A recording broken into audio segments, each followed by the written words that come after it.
1962年，巴西戰勝暴力足球，衛冕成功。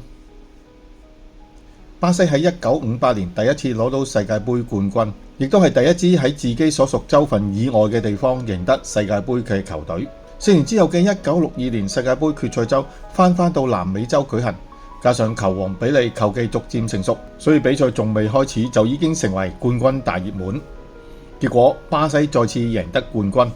不過代價係比利被對手殺傷戰術打敗，令森巴兵團嘅冠軍之路走得比預期之中困難得多。跟之前兩屆比賽一樣，1962年世界盃決賽周亦都係由16支喺外圍賽晉級嘅球隊分開4個小組進行分組賽。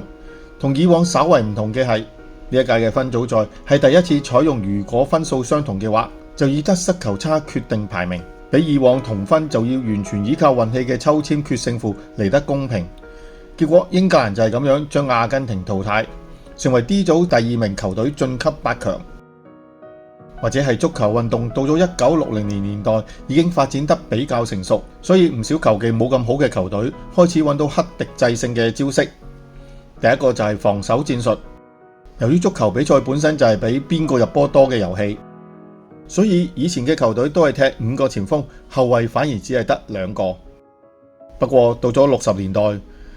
球技冇咁好嘅球隊就寧願減少前鋒人數，亦都要塞住後防，就係唔好俾對手入波，先揾到機會贏對手。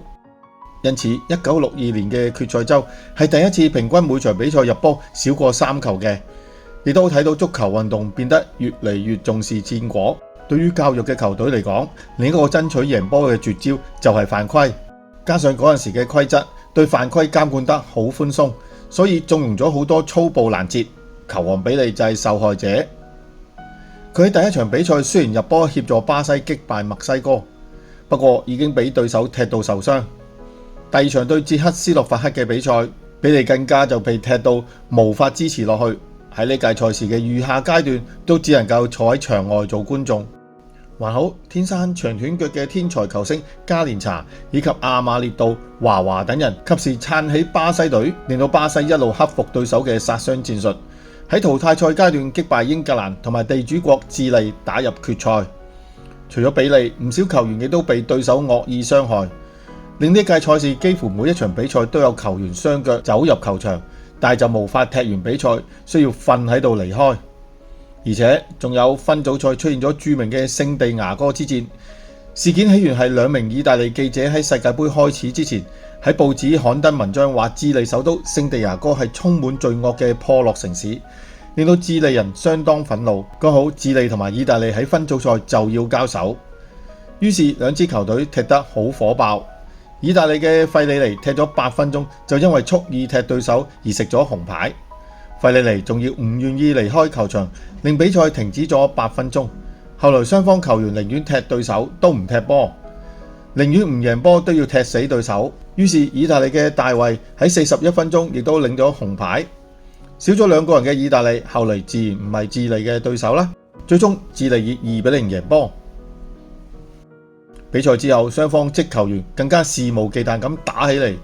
意大利成員甚至要警察護送先可以離開球場。智利後來喺4強輸俾巴西，然後喺季軍戰以1-0擊敗南斯拉夫攞到季軍。而巴西就喺決賽嘅對手就喺分組賽交過手嘅捷克斯洛伐克。最後小鳥嘅加連查本嚟因為4強食咗紅牌，喺決賽就唔可以上陣。